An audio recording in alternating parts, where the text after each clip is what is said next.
3, 2, 1, 0.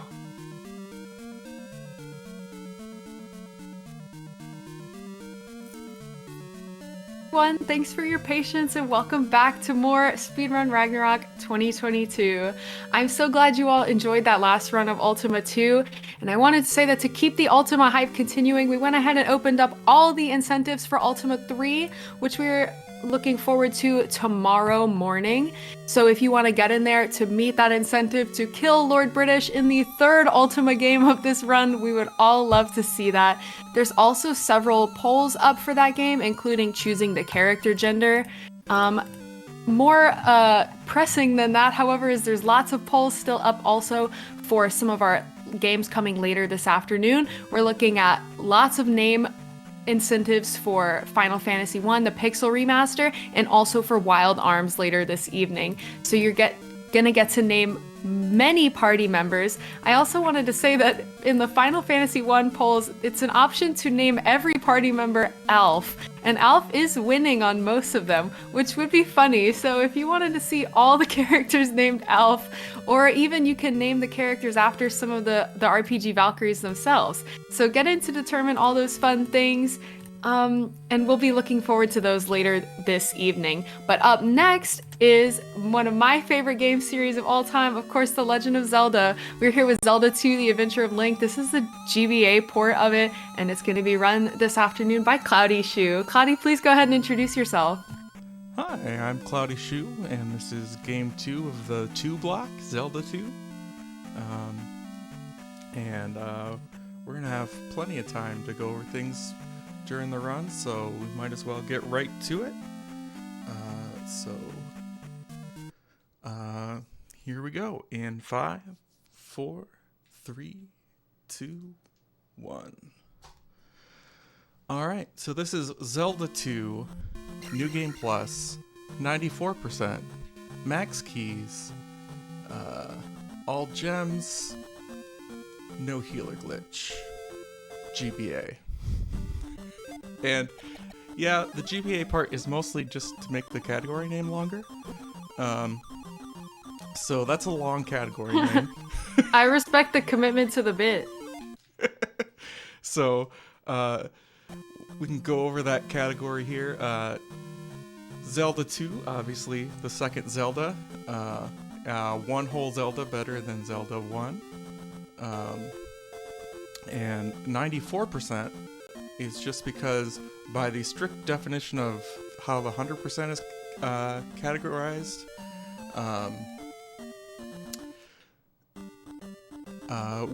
it includes placing the gems in the dungeons. Because you start with 6 gems, and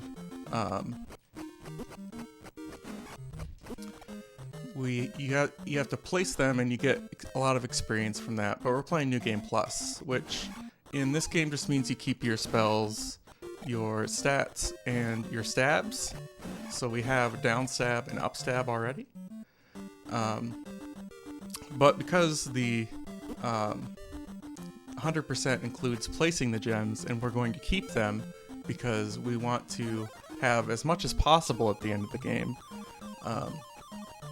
we are doing speedrunner math and just saying, well, it's 6 things, so we'll just take 6 off of 100. Because math.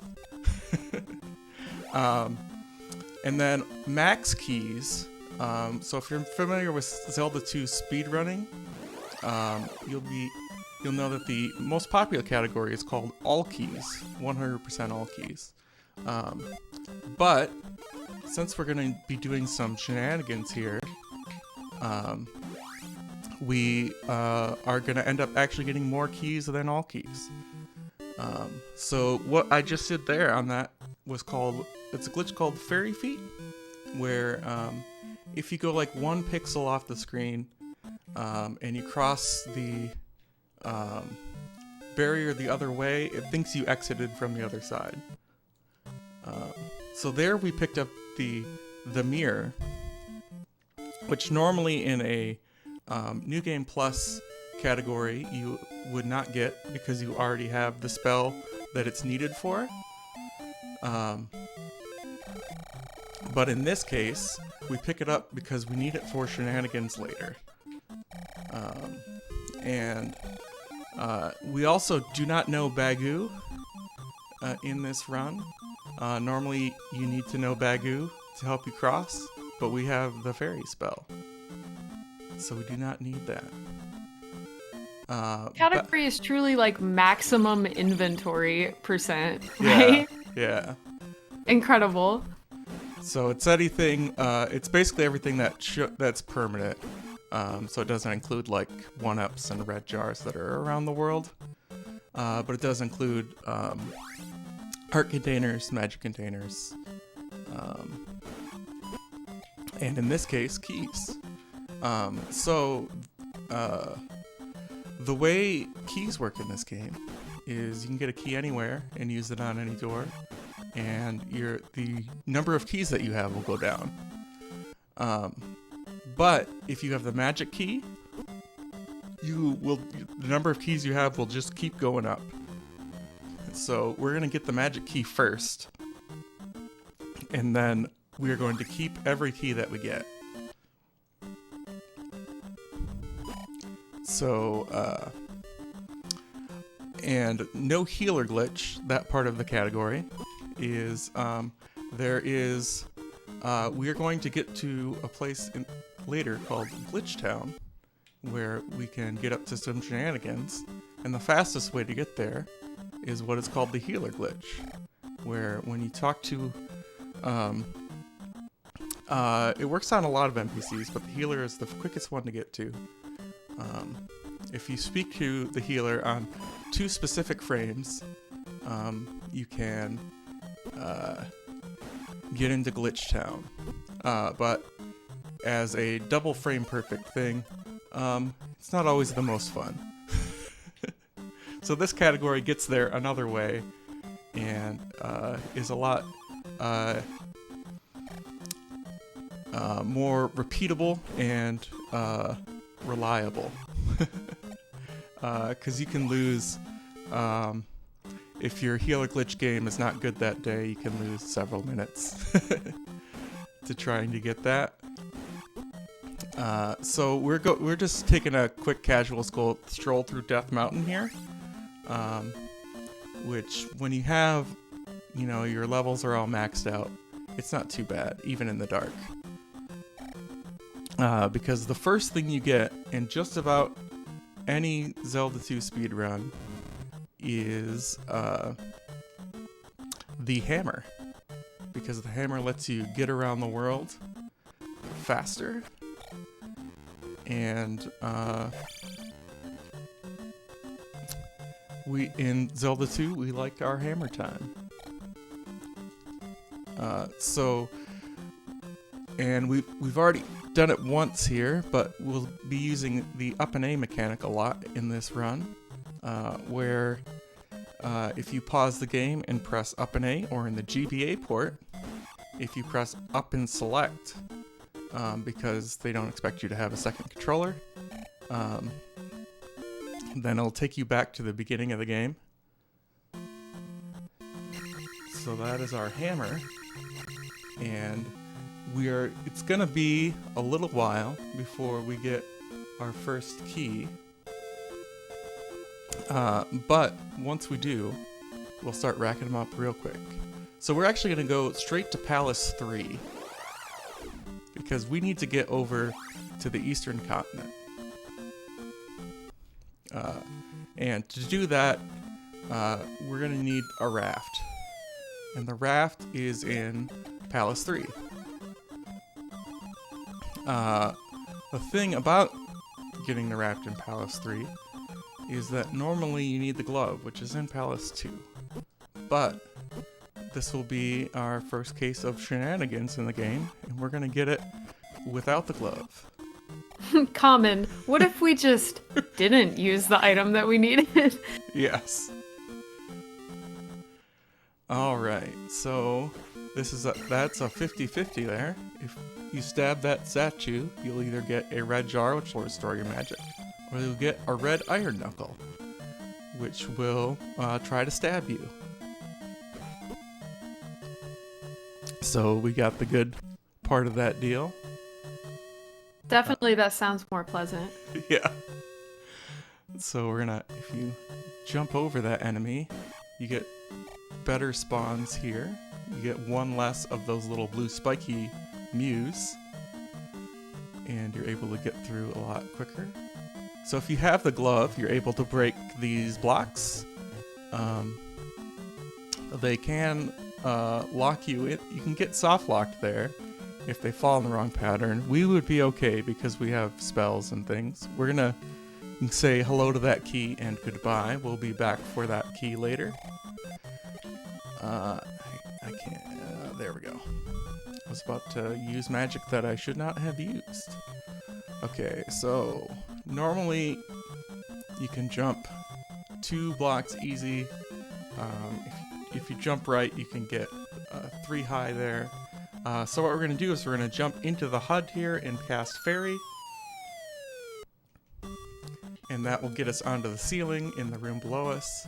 We'll do a little jump here. And we're going to do another one of those here. And we're going to end up in this room, those blocks we would have needed the glove for. But here we are. We're going to die to refill our magic. And so we skipped the glove there. Normally you need to have a key.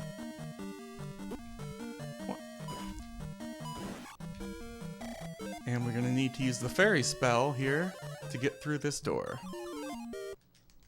Because for some reason when you cast fairy in this game, you can travel through doors even if you don't have a key. It is incredibly Just useful. imagine the fairy is very small and it can slip through the keyhole. Yep. So if we break this block here on the right music cue, there we go. You get a back spawn every time. If you do on the third da-da-da-da. Incredible. Because when you reset, or you up an A, the RNG resets. So from up an A, you can do like scripted walks. I'm not very good at most of them, but that is one I can do fairly consistently. And we're gonna go through this cave in the dark. We'll go through this cave several more times throughout the game. But here we're gonna get to the real big shenanigans of this run, which is what we call scroll lock. So, as a side-scrolling platformer, the screen will scroll when you get to the edge. But we're gonna mess with that a little bit. So what we're gonna have to do is we're gonna have to get to Glitch Town. So to get to Glitch Town, we're gonna jump up on a building here. And we're gonna jump up to the sky. And we're gonna warp right into Glitch Town. And this is one of the scariest parts of the run because you have to count. So I need to go in this door 5 times. 1, 2, 3, 4, 5. Alright. And now the screen scrolling is messed up a little bit. So what's on the screen and what you see don't always line up. Oh. So, but we know where we're going, so it'll be fine. So I trust and believe. if we jump at the life L here, we'll be good. So here you'll notice that the screen doesn't like to scroll left anymore. So if you walk off to the left side of a screen, you can exit real quick. But we need to go get the magic key, and to do that, we need to be in what we call alt scroll lock. And for alt scroll lock, you need a glitch town that has 2 doors. And unfortunately, where we just were in Darunia, there's only 1 door you can enter. Oh, okay. There is only 1 door that you can enter in Glitch Town. There are 2 towns in the world where you can. There are 2, and one of them is Saria here. So we're gonna go to Saria, and we're going to enter some more doors. Not quite as many this time, but we're gonna get a slightly different version of the scroll lock that we had. And so we're going to do 1, 2, and then we need to go in the second door once. And this is why we picked up the mirror earlier, because this NPC does not open their door unless you have their mirror. And there we go. Now we're in. You can see that little bar on the screen that lets you know you're in alt lock. So we're going to take another trip through Death Mountain. This one's going to be a little faster because most of the rooms we're just going to scroll the screen and quickly go to the left. So what that typically does, it will go to screens in Zelda 2 have exits assigned to them. And I did not want to do that. So we're gonna have some fun here. Oh, that is really not good. Continue. So we're gonna game over here. And we're gonna get some bonus play. Yes, you telling me this is more time to enjoy this marathon and more time to get donations into all the incredible upcoming incentives? Yes. So if you've got anything, you've got some time now. Yeah, I actually wanted to give a quick little shout out to all the merch that we're offering this week. Of course, like any money coming in during the marathon, it is going to support Take This, so these merchandise purchases are included in that. The logo is our gorgeous Speedrun Ragnarok logo that you can see in the top left of the stream layout, and it's available in a white or black print, so it will look amazing on any kind of color that you like. My favorite is the maroon. It looks so pretty, and I like the light blue as well. So there's tons of options. There's t-shirts, long sleeve t-shirts, tank tops, hoodies, and even a cute like little football jersey. It's all there on the website for you to check out. I've had a hard time picking out what I want, but hopefully you can be a bit more decisive than me. So please enjoy shopping around there.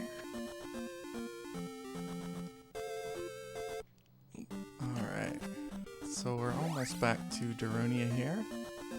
So I guess I can go through what I was about to say, which was that there's multiple screens in like the side-scrolling sections, and each one of them is assigned an exit.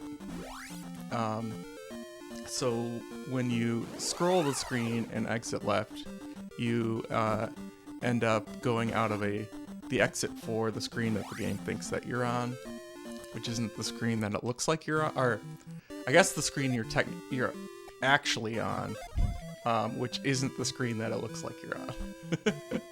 It doesn't make sense, but in a much realer sense, it makes perfect sense.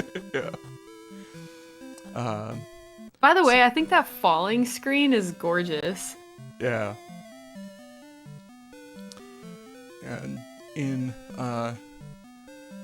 dungeons, that's 3.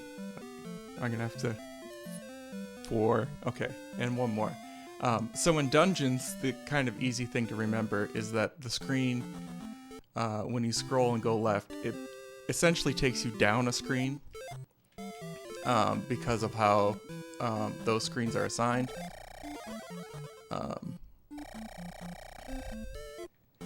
And in towns especially, you have to be careful about when you scroll the screen and when you don't, because in that town, if you do not, if you scroll the screen before you leave, you end up in the ocean soft lock. So that is not good. Generally advised not to lock yourself in the ocean. Yeah. Alright, so we're almost back to... so, on the overworld, the scroll lock ends up giving you a lot of wrong warps. So we just warped across the western continent there. And we're almost back to the water town of Saria, as the sign says.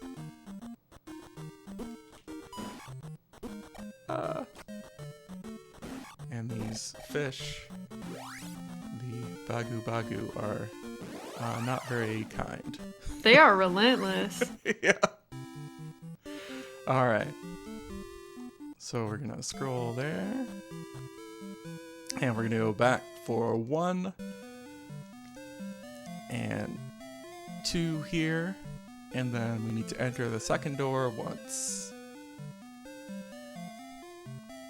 Scroll enough so that the NPC will come out. Alright, and there we are again. And here, if you don't scroll the screen, you'll end up on the wrong side of the river.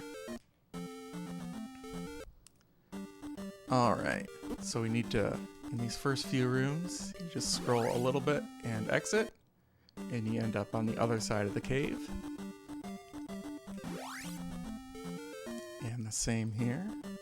This one's nice because you get away from all the fish. Yes, I was gonna say, it certainly would make this dungeon a lot easier if you just have to walk back and forth a little. And this one, you just need to walk straight through the rock. And here we go. We're gonna pick up another magic container here. And we're gonna end up in the eastern continent again. That wrong warps you quite a ways. So you end up, it turns out that there are like 2 copies of Maze Island, and one of them is in the section of the world that has Death Mountain. It's just kind of repeated there. So you can warp straight from Death Mountain to the Maze Island here. And we're gonna walk through some rocks again, as you do. Let me tell you something, Cloudy. I haven't known you for very long, but one thing I know about you is you're great at walking through rocks. Thanks. So we needed to pick up all of these, of the magic containers that are sitting out on the overworld, so that we can get the 8th magic container. Which is inside of a town, and they will only give you access to it if you already have the other 7. You start with 4, you have to pick up 3 on the overworld. So here we wrong warped to the hidden town of New Kasuto. And we have been deemed deserving of the final magic container. Another aspect of the fairy spell is that it skips the little cutscenes where Link hoists the item up and plays a fanfare and you can't move for like a few seconds. Oh, that's useful. So we'll use that. We need to get ready with the spell, which is the most descriptive spell in the game. Because now we are going to get what we've come all this way for, the magic key. So by getting the magic key first, it means that we will keep every key. When we open a door, our key number will not go down. And so the reason we need to have what we call alt lock there is because that magic key will not spawn if you're in the other type of scroll lock. So that's obviously not helpful when you're trying to get that key. So now we're finally into Palace 1. Because just like everyone, we're going into Palace 1 like 20 minutes into the run. We did a good amount of setup. We made a lot of preparations, and now we're ready to go. Yep. So I'm sure it's very common to go into the first palace of the game with full magic. yes. So we are going to we're going to do things in a slightly different order than you would in most runs. Because there are runs where you get like the kind of standard speed run called all keys, where you get all the keys. And then there are pretty much every other run where you get as few keys as you need and you ferry through most of the doors.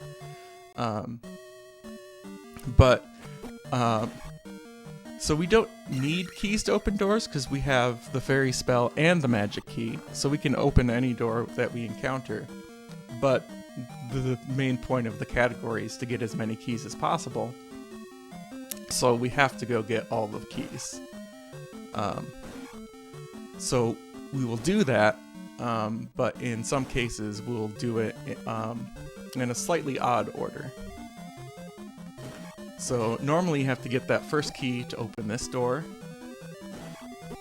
and then you'd have to go upstairs and get some more keys so that you can go down and get the candle.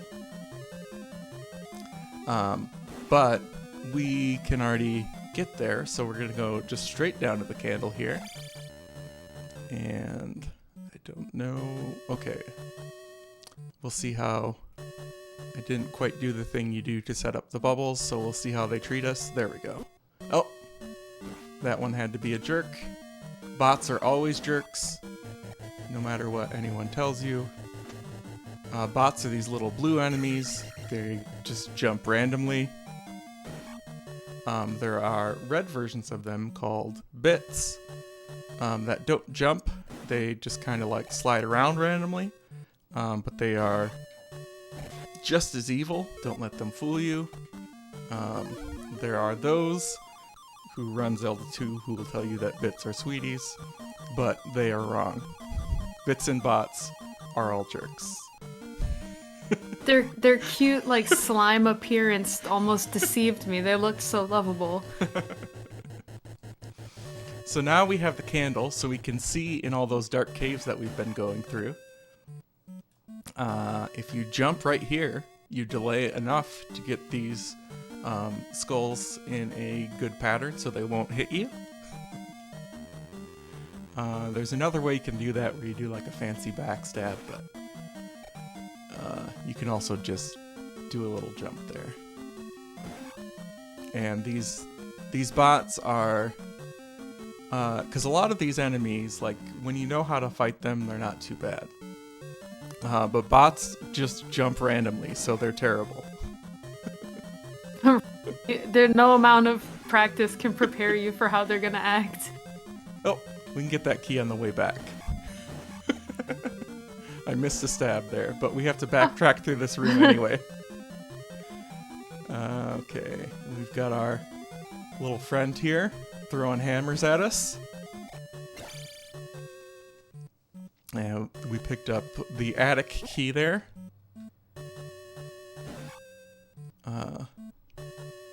And we got that bot, please. There we go. That key. And these little tin suits can be annoying because when they hit you, not only do they take health, they also take experience points away.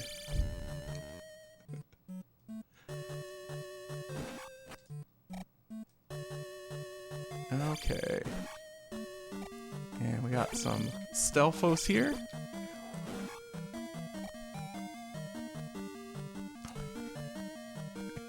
And now we've got some more hammers coming our way. And we're about to go to our first boss here, who's called Horsehead. I haven't quite figured out why. Maybe you can tell me. Let me see what I can do. Oh, they're already gone. I'm gonna keep it real. I watched the whole fight. I got nothing. So this here is where you would place a gem, but we don't want to do that, so we need to hop over the spot where it'll place a gem. So because the bosses in this game drop keys, this is essentially an all bosses run as well. And I didn't quite get the fairy feet here, so we're going to go through this bubble screen, which is also terrifying because these bubbles can just knock you into the water, and as we all know, Link can't swim. It's all the equipment on it weighs him down, you know? So there's our first heart container. Yeah, that blue lava everywhere. So now, we're gonna go to actually, first we're gonna get another heart container. And then we're gonna go to Palace 2. So we got our little spiky friend here. And gorillas that throw boomerangs at you. And are evil. I mean, technically they're all like, So the plot of this game is that Ganon's minions want to kill Link so they can use his blood to resurrect Ganon. So technically all your enemies here are pretty evil. Also, it seems like Link gets hurt enough in this game that if all they needed was his blood, they'd probably be fine. I guess he like runs away too quick before they can collect enough of it. Yeah. But yeah, the game over screen in this is famously Ganon laughing at you because he has returned.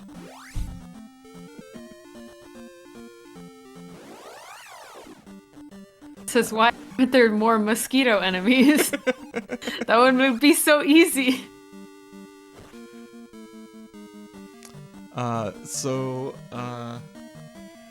In this palace, if you take this elevator down, there's a couple keys down there, but we're gonna get those later, because if you get them now, there's a whole lot of backtracking that you gotta do. And we're just getting them to put on our key ring. So right now, we are still in key numbers. What do you got? 4 keys? But we're gonna go through the whole alphabet before the run is done here. So these bots here can and will knock you into the lava because they are jerks. Bad bots. So I'm gonna go the easy way, and once I pick up that key that I need, ferry through the rest of the screen. Man, this spell really pulling a lot of weight. Yeah, the fairy spell is very powerful in this game. Would you say it's very powerful? I would say it's very powerful. Alright, here we go. And we're gonna go, we're on our way to get the glove, which is the thing that we should have had earlier to get the raft. And the glove in this game lets you break blocks. And so in Palace 2 and beyond, there are plenty of things that will get in your way, like those blocks there, that will require you to have the glove to get past. And here we are. We're gonna ferry again to skip the thing where Link turns and breaks the 4th wall and says, "Hey, look at this thing I got." Because, of course, as we all know, Zelda 2 is a very meta game. Appreciate his enthusiasm, but it is a time loss. Yes. And go down here, and when you have, oh, I was just about to say, when you have attack 8 already, you can just kill that Moa in one stab, and it doesn't hurt you, but then sometimes it does anyway. And here is our first instance of the blocks that need to be broken so that you can progress, because like the fairy spell is very powerful, but it can't go through blocks. The one thing it cannot do. Yeah. So this is the key that unless you run the all keys category, or I guess the max keys category as well, you'll never go to get this key, because by the time you get here, you'll have the fairy spell and you won't need it. And it's not on the way anywhere. It's just a long room that you have to walk down and then walk back through. It truly is just a box that we have to check off. Yes. And all you get at the end of it is someone throwing hammers at you. Talk about a welcome wagon.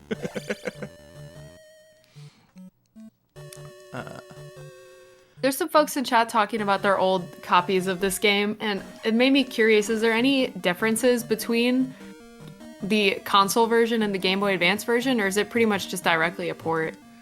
I think it's pretty much just directly a port. There's a couple very minor differences, but most of it is that it's the GBA, so the sound is a little crunchier. Crunchy. Like the GBA can do, and when you pause on the overworld, there is a little box that comes up that says pause. The old one would just freeze? Yep. That's funny. Yeah, that's a good addition. So we're gonna jump this statue again so that we don't lose our gem. Yes, and I noticed you pretty much, like, Link's spray overlaps, like, the slot where the gem goes, but the only point that actually activates you dropping the gem is, like, the floor tile. Yes. Yeah. Pretty interesting. Yep. So as long as there's, like, a little box there, and as long as you jump over the box, you're fine. So these are normally, if you were picking up keys in this dungeon, these are the first 2 keys that you would get. But they involve going down an elevator, and you can see here you have to go through 2 rooms entirely, and then you have to backtrack out of them. And then there's one more key we need to get down there, and we have to go through 2 rooms there, and we'd have to backtrack and take the elevator all the way back up. So we get them last, because we don't have time for that.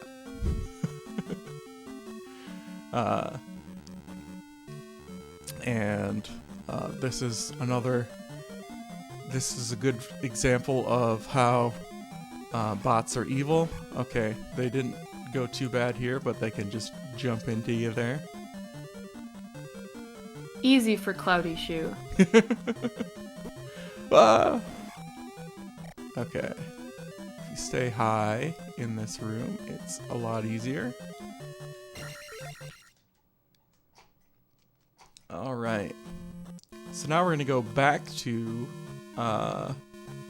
Palace 3. Oh, yeah, I see some people in chat talking about the Japanese version of Zelda 2, which was for the FDS, which has a different leveling system. So in this leveling system, different types of levels have different costs. We're New Game Plus, so we're all leveled out. But, for example, Life 1 or Life 2 will cost you 50 experience points, and like Magic 1, 2 will cost you like 100.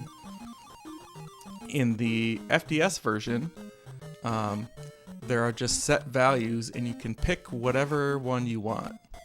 The downside of that is in the US version of Zelda 2 and the European version as well, when you game over, your levels all save. So if you have 5, 4, 4,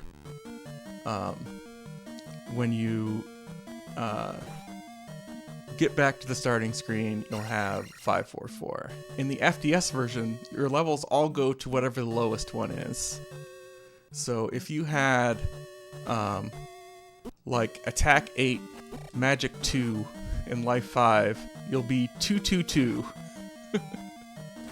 So it means that you can, out of Palace 1, get like Attack 7, but if you game over or up an A, you'll be back down to 111. Alright, so we saw this key earlier, and now we're back for it. We made a little Tetris Z shape there. A Tetris reference in our Zelda game? There we go. Okay, and now we're gonna go outside. This is the only palace. That jump there, it's like you have to be kind of halfway off to get it, and I did not. This is the only palace in Zelda 2 that has an outdoor section that consists entirely of just this screen. And now we're gonna go back inside. Groundbreaking. So earlier, we walked on the ceiling of this room and used the fairy spell to do some shenanigans. But this room has a key. And so we need to come back here to get the key. And that's it. If you go one more screen over, you get to where we picked up the raft, but we've already got the raft. So now we're on our way to our next key. And speaking of other video games, this is the first of many what we refer to as Minecraft rooms. Yo. Because you have to dig your way down to get a key. Because you'll see there's a whole lot of blocks here. And the key is going to be way down here. That's awesome. And then you've got these floating head enemies that will constantly respawn. And Hey, just not get a in big your fan way. of the fireball floating cat heads. Yeah. So, Oh, someone in chat was asking for the name of the category, and I know you're quite proud of it. Would you mind just reminding them the name of this category again? so this is New Game Plus, 94%, max keys, all gems, no healer glitch, GBA. Game Boy Advance. So, the main goal of what we're doing here is that we're going to get as many keys as possible that we can have on our pause menu here. So right now, we have D keys. Because now we're making our way through the alphabet. And we'll be beyond the alphabet before we're done. And because as a treat later, we're going to get some extra keys that you can't get in the normal game. Sweet. And that is all I need to do here.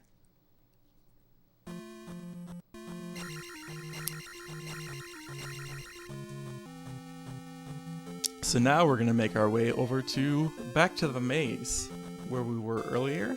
This time we're going to go to the palace. And we need to go there in an unglitched state. Because we need to get keys.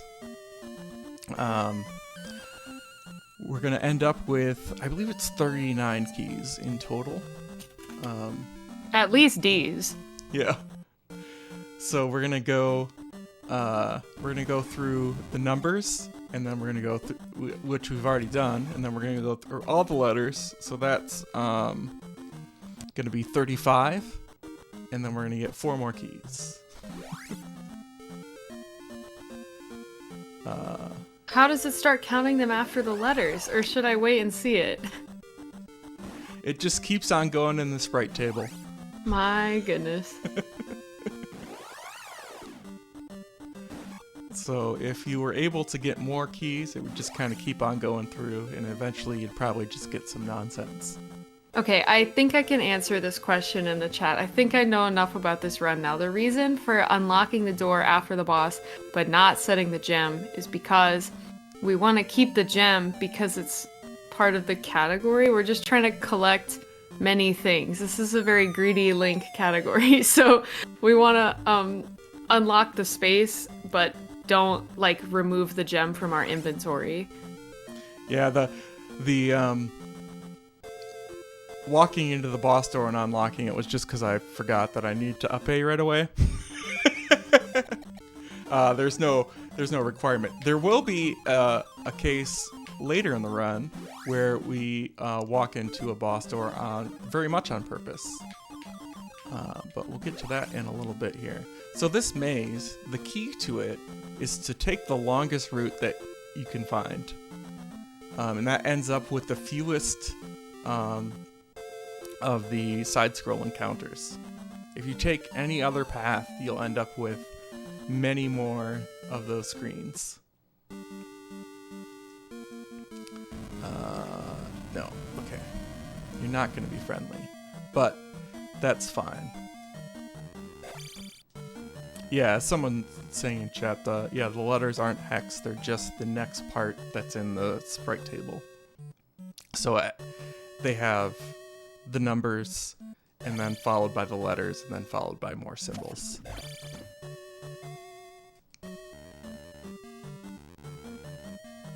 No, we'll be fine because we have the magic key, and so our key count will never go down.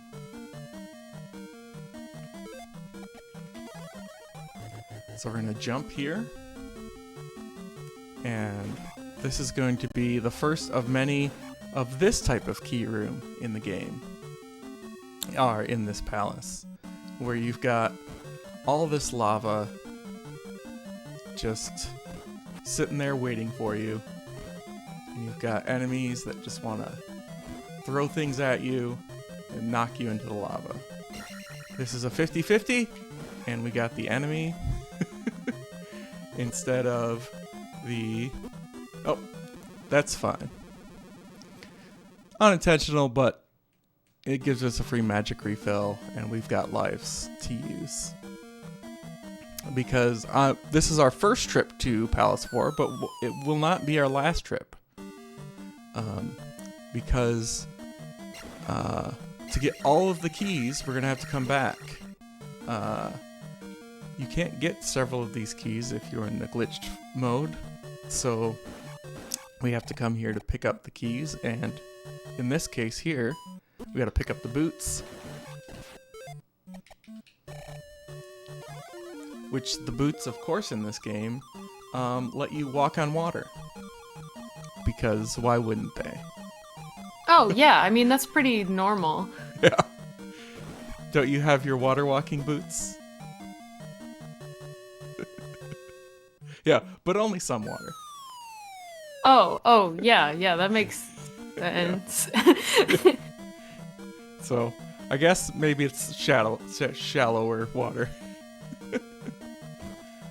I think what that means is that it's completely shallow enough to walk in, but before you get these waterproof shoes, Link just doesn't want to get his shoes wet. Yeah, I mean, who likes to have wet socks? No one.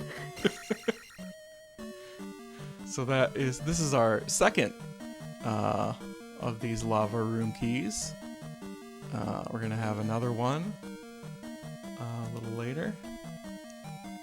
But now we're gonna revisit the Minecraft key room that we just saw in Palace 3. Because you'll probably notice, as is common in games of this era, a lot of these rooms are shared between dungeons. So Palace 4, Palace 3, Palace 4, and Palace 6 share some rooms and different things in memory. And so they are can often have similar things that you've seen before, and in we don't utilize it in this category, but in some glitch categories you can actually travel between. You can get from, say, Palace 4 back to Palace 3. That's especially used in categories like reverse boss order, where you fight all the bosses in reverse. That's such a goofily specific category, and I'm familiar that other Zeldas use it too. I just think it's pretty funny. Yep. It's one of those because we can kind of categories. Right. Is it faster? No. Is it easier? No. But we can. Yeah. Yep. In that category, you go all the way to the Great Palace, and you fight Thunderbird as your first boss. That's some expert shield guarding you've been doing against those like wizard enemies, by the way. Yeah, the Wizrobes are... They're kind of annoying. There are several of those rooms that have those that we like to call WizCon, and no one wants to go to WizCon. They were specifically banned from holding WizCon here, but they don't seem to care. They just keep on showing up. Okay, where are the mods at? Yes. I did want to say, just as we finished up that Minecraft room, since we're speaking of other games, that as far as those naming incentives I was telling you all about earlier, there's some good bidding action going on a lot of them, but there are a few that actually don't have any money on them yet. So if you want a free, easy name determination that could be because of you only, you could name some of the Wild Arms characters, including Rudy, and Jake, I think, or Jack, and Cecilia. I, for one, think Jack is a pretty boring name, but you could replace it with something more funny, like Brad. So if you want to see any of those Wild Arms names that you prefer, like I said, there are a few that don't even have a single donation on them yet, so you can get in there for a very easy snipe before Wild Arms this evening. So you'll probably notice that we didn't beat the boss there. We're gonna have to come back for that. Because, well, we'll see when we get there. But now we're going to go on to Palace 5, which is the palace that you need the boots to get to. You don't need the boots in the palace. You just need the boots once you get there, to get there at all, because it's in the middle of the ocean. Why did someone build a palace in the middle of the ocean? I don't know. Maybe. Well, same as the reverse boss order, because they can. Yeah. Maybe climate change happened in Hyrule as well. So we're gonna walk a course just straight out into the water here. And as an extra bonus, one of the heart containers is in a hidden spot. Just right above here. Where of course you would find it. So we're gonna hop back down here. Because that water just slows you down, so. Now we're on to Palace 5. And, which is the Green Palace. In the FDS version, which was released first, there are actually only two different dungeon colors. There's like the color of Palace 1, which is gray, and the color of Palace 2, which is like a grayish blue. So my two favorite colors, gray and other gray. Yeah. So one of the upgrades in the US and European versions are these palace colors. So each palace has its own distinctive color, and this is the green one. And it's interesting to see, when there are races of Zelda 2, how the palace colors come out on different people's consoles and capture setups and everything. Really? Because they're all slightly different. That is pretty interesting. Hey, look, it's all the brothers of Horsehead from before. Yeah. Fun fact, in glitch categories, you can get to... so one of the connections is you could get to from Palace 5 to Palace 1. So you can be in a green palace and fight with Horsehead. But it's still got the Palace 5 graphics loaded in, which don't include Horsehead. So Horsehead does not look very healthy. Is like invisible, or like how does he look? He's made of the sprites of the boss of this dungeon. Oh my gosh. That sounds hilarious. Which unfortunately we don't get to see in this, but the mascot of most glitch categories of Zelda 2 is what we call Rebo Shark, where Rebanak, the boss of Palace 3, in most glitch categories, you'll enter into Palace 4 and kind of warp into Palace 3, and the Palace 4 boss will be loaded. And instead of riding like an iron horse, it'll appear. It looks kind of like a whale or a shark. Oh, that's fantastic. Alright, so what we're going to do now is we're going to go straight to the boss here. Because Palace 5 is very large, and there's a lot of backtracking you can do, but we don't need to place gems or, get keys in any specific order, so we're just going to fight the boss now. And this boss hits very hard, even when you have a full complement of life. Alright. So we've got what we came here for, which was this key, of course, which is our nth key for all you mathematicians out there who like just talk about nth things. A math reference.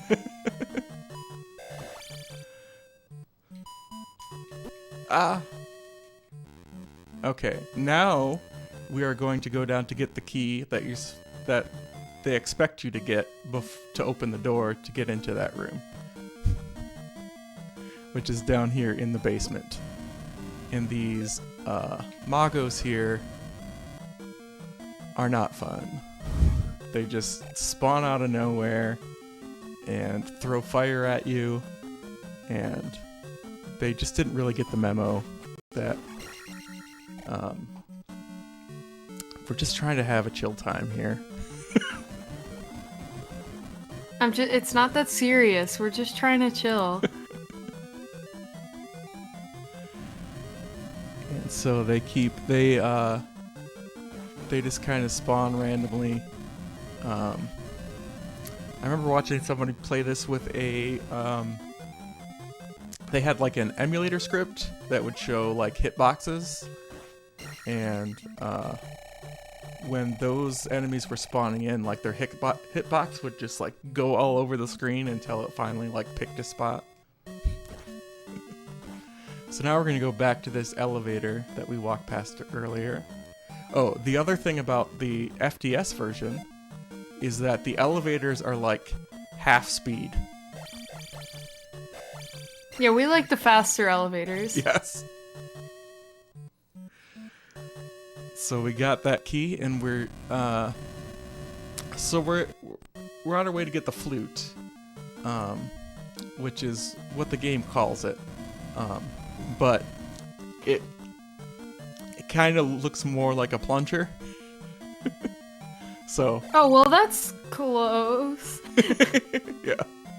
So. Any band kids in chat? Can anyone confirm whether a flute resembles a plunger? So, apparently, they were all out at Home Depot, so we have to go and get ours from this ocean dungeon. That's rough. Yeah.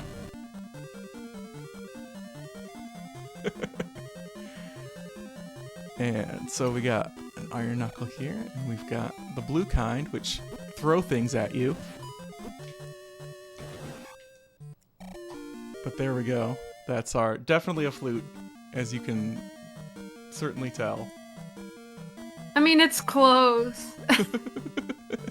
Maybe, yeah, I was gonna say, if any, it almost resembles a clarinet. You could make an argument there. Yeah. Flutes is plunger, Zelda says so. So now, of course, the last thing we need to get is a key. And so we're gonna have to go on a little journey here. Go all the way over here, up here, and through this whole room with a bunch of Stelphos jumping at us. And then we go over here to a dead end that has a single key. And that is where we leave this dungeon. Just a fun little side quest. Yeah. So that is the key they expect you to get the flute. You have to go through that whole area, go up there, get the key. And that was not what I meant to do. That was what I meant to do. New. It was all part of your plan.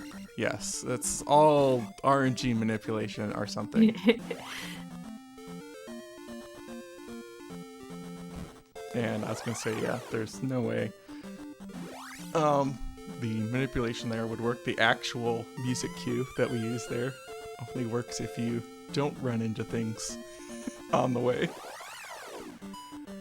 So we're gonna take our trip back to Darunia over here, and we're gonna jump in the sky again and make our way back to Glitch Town. Because I missed it so.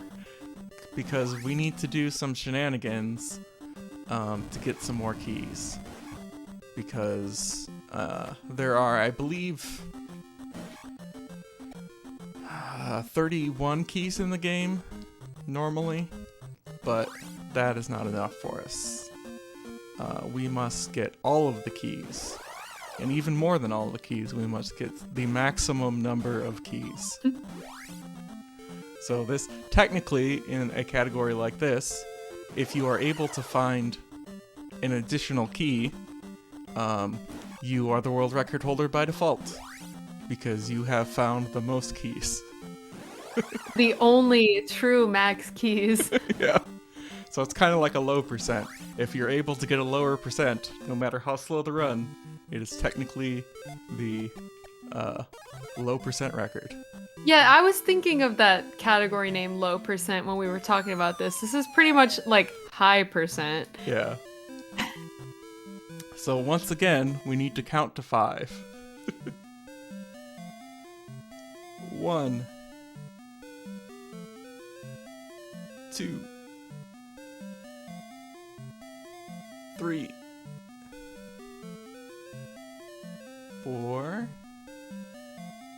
and 5. And then we're going to take a little detour here just to refill our magic.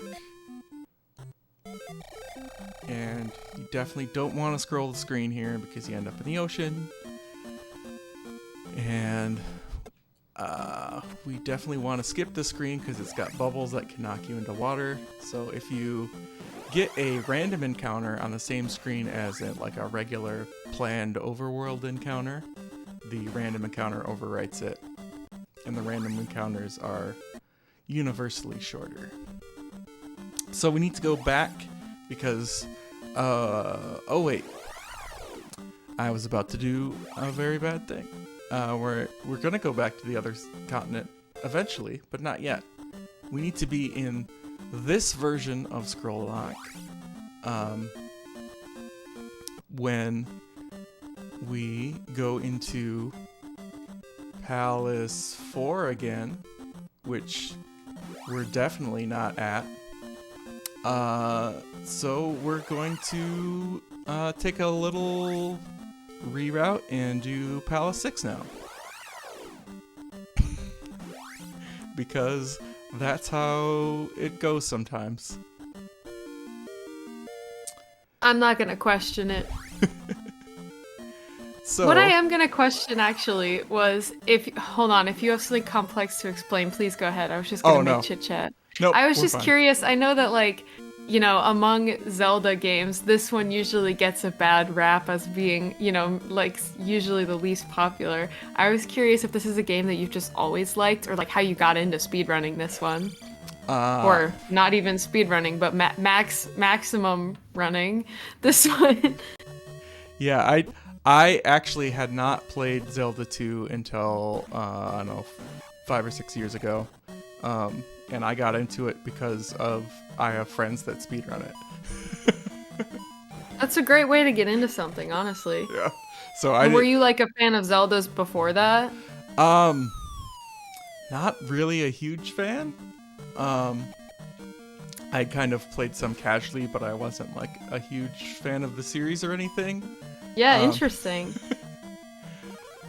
So this room here, as you can see, has some lava in it, and also, the screen doesn't line up with where you actually are. So if you pause here, it'll show you like the actual terrain. So we're gonna do that because you can just kind of like YOLO all of this if you know exactly where to jump, but that doesn't always go great for me, so I usually do the safer way.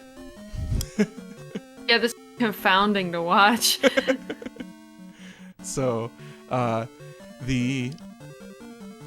of the fun things about this scroll lock here is that a lot of enemies will spawn behind you, and so you don't have to deal with them, which is always great because It's nice. especially in like a new game plus category of this game, most of the time if you can skip an enemy, you're gonna skip it because fighting things is slow. So we are on our way to the boss of this dungeon. But first, we're gonna have a mini boss, who is our friend Freemanak from Palace 3. And we're gonna do a little refight here. Come on. What? Alright. And we're gonna get a key. Alright. And make sure we have the fairy spell prepared, because right here we are going to need it. Because there is a fun thing in this dungeon where you have to go through this little passageway as you fall down. Okay, so here is where we're gonna get our first set of extra keys. If you don't miss the jump. Okay, like I said, here is where we're gonna get our first set of extra keys. Just on the first try, like you intended. And we're gonna open that boss door. So normally, this boss, Barba, will shoot fireballs at you, but they end up spawning in weird places, so they can't actually hit you when you're glitched like this.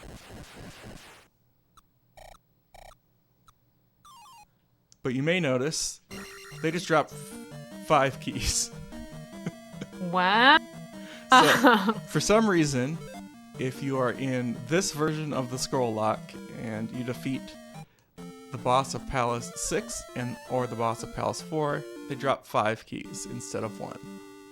Which is good for us because our hunger for keys can never be satisfied. Yes. So now we need to go back in to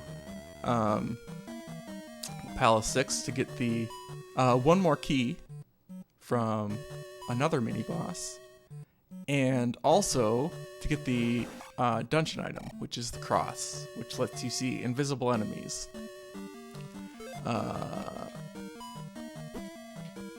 And here there's pits in here, which we are just going to ferry over because you don't want to fall down unexpectedly. That one's actually an infinite drop.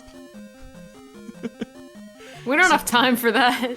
So you fall like 4 screens before it wraps around. Here is WizCon, the biggest WizCon in the game, where they just all show up. Okay. And if you remember Palace 3, where there was a room with blocks where you had to kind of climb up them, this is the same room. But you can't see it as well here. So we're gonna kill that Moa there because there is an invisible pit in this room that we need to jump over. And you can have a real bad day if that Moa decides to hit you in the air above that pit. And we call that pit the Canadian hole, because in a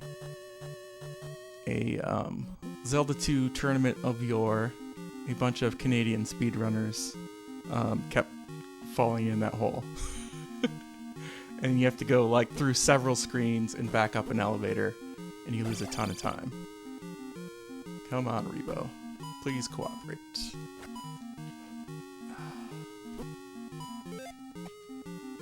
Angry mechanical bull rider. I would like you to be facing the other direction. Come on.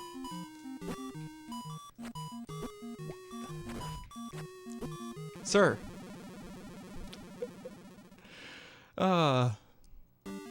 Alright. So. That was brutal. Yeah.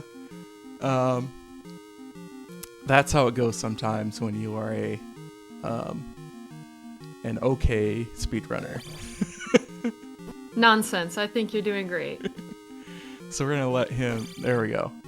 If you get him facing this way, it's a lot easier. Okay, and so now we're gonna get one more key here, and we're gonna pick up the cross here. So let's just see some invisible enemies. And then we're gonna walk out of this room, which, because of shenanigans, will just take us straight outside. I love shenanigans. Alright, and... okay. We're gonna use that to set up our menu here as well. Because... we need to go the back way out of here. So people may be familiar with this little corridor here where you have these Lizalfos throwing rocks at you. Well, when you're going this way in Scroll Lock, this is only like 1 screen wide, and so it's a lot nicer. I like that it looks like a picket fence too. And now we're gonna play the flute, which gets the River Devil out of our way. And now we're gonna go where I had meant to go earlier, which is Palace 4. And we are going to take the shortcut way there, where we go like this, through the water. We're gonna pick up this one up on the way.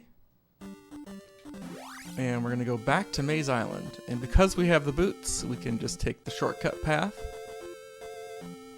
And we won't be here for too long, because Palace 4, when you can just travel through it glitchily, is quite a bit shorter than you remember it. So we're going to take this elevator down through the wall. And now we're on the bottom floor, a couple screens away from the boss. And the boss of Palace 4, of course, is Karok. And it is one of the most difficult bosses in the game, as you will see very shortly. So we're gonna You got this. we're gonna cast the spell Reflect here, and shield in case they're a jerk. We're gonna unlock this door, and then we're gonna just sit here. Because this is how you defeat this boss. You cast Reflect, and you reflect their spells back at them. Oh. Is this the final boss of WizCon? Yes. And once again, we're going to get a whole bunch of keys.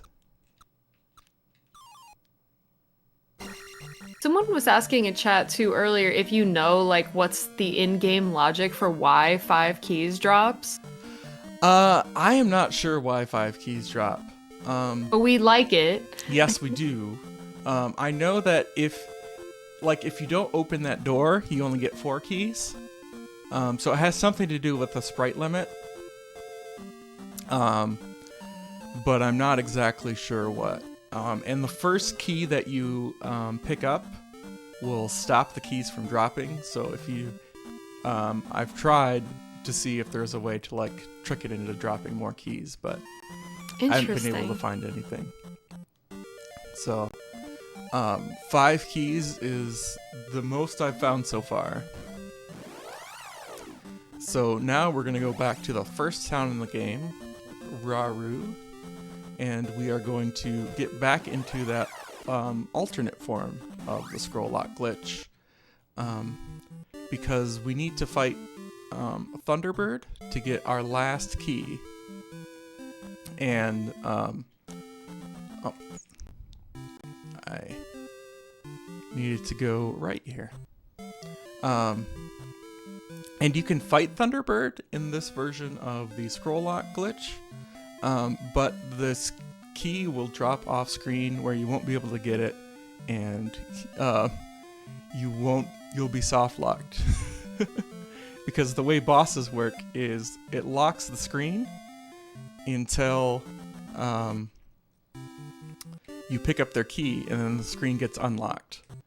So if you can't pick up the key, you can't unlock the screen, and you're just stuck there. And you can pause the game in up and A and get back to the very start, but are actually in GP, Great Palace, the final palace, which is where we're on our way to right now.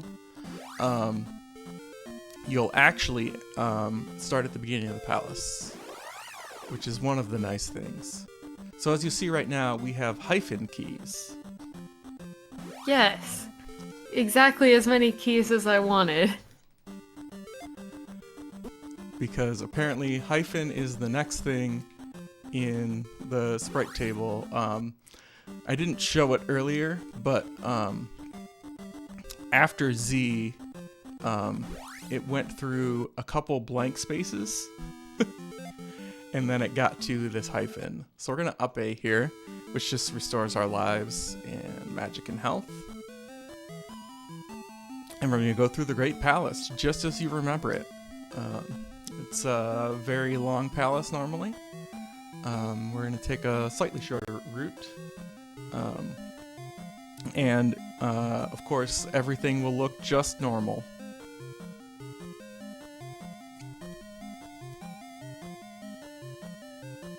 So, there are slight differences between the two versions of the scroll lock. This one you can see has that like, there's like the kind of band of weirdness every once in a while. And in this one also, enemies will spawn in their normal positions, so they won't spawn behind you. So this one is a little more difficult in GP, but we should be alright. And for some reason, when you take an elevator down, it kind of like temporarily fixes screen scrolling. So whenever you take an elevator down, that next room will just be normal. And so we've got our first bird night here. And the best thing to do is just to let them jump over you. And then hope they don't catch up. Alright. Nice. So that is where in the other version of Scroll Lock, they'll spawn behind you, and they'll still throw knives at you. But it's a little nicer overall. What did I just cast?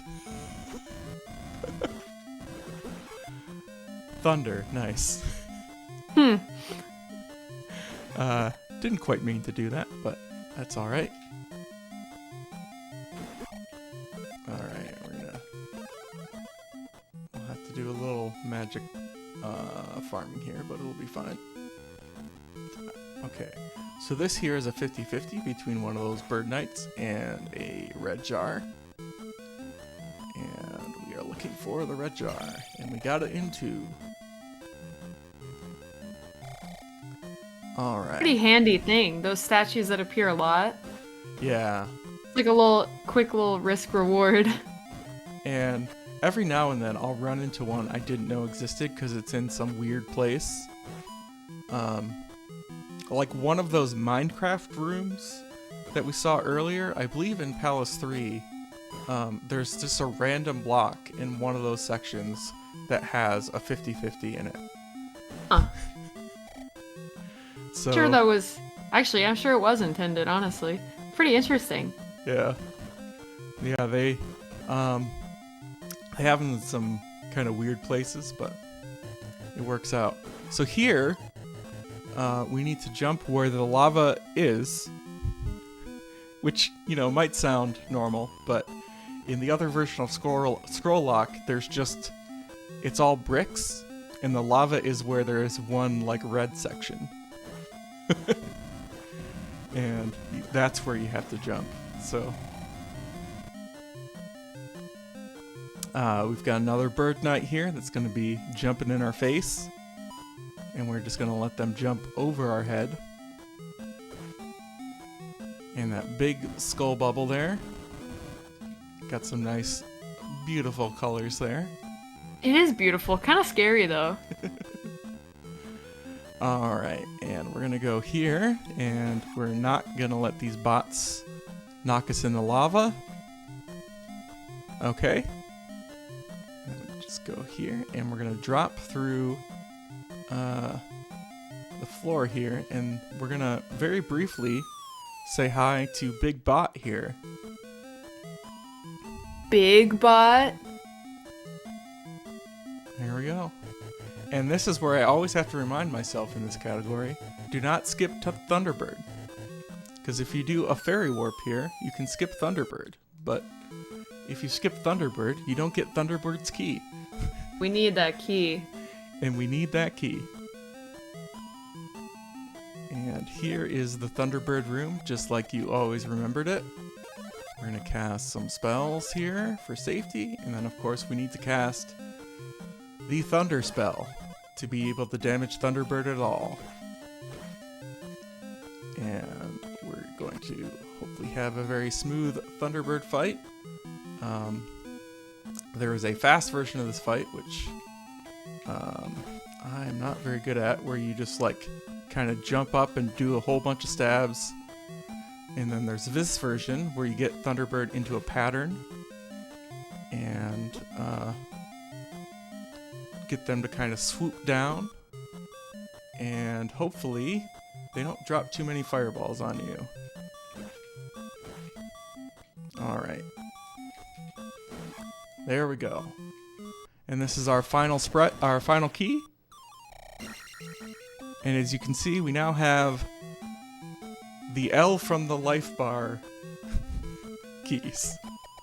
L moment. And we've got some lives left, so if Dark Link is a jerk here, which Dark Link can be, we'll be okay. Because sometimes Dark Link likes to jump on you. But Can I get some donations for this L that Cloudy Shoe just got?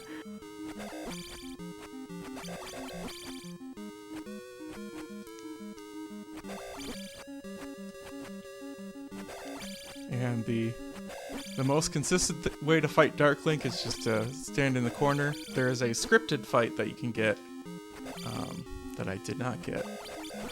But otherwise, you can just stand in the corner and stab.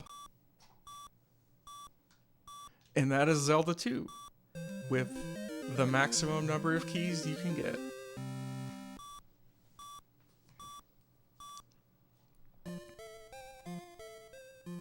Well, huge GG's to ya. That was quite the run.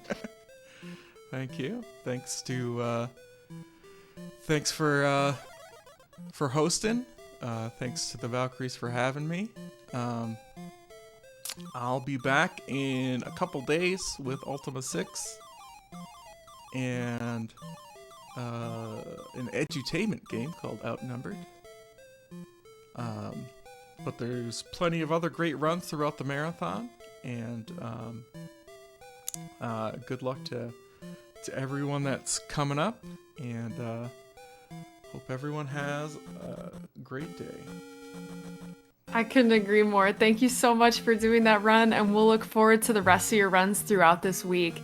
I did just want to let you guys know that looking forward at the rest of the evening, we're of course looking forward to the Final Fantasy I Pixel Remaster, where there's still a ton of naming incentives available. We'll also, as Cloudy will be running Ultima later in the week, we're also looking forward to Ultima 3 tomorrow, so don't forget to get your donations in so we can kill Lord British once again.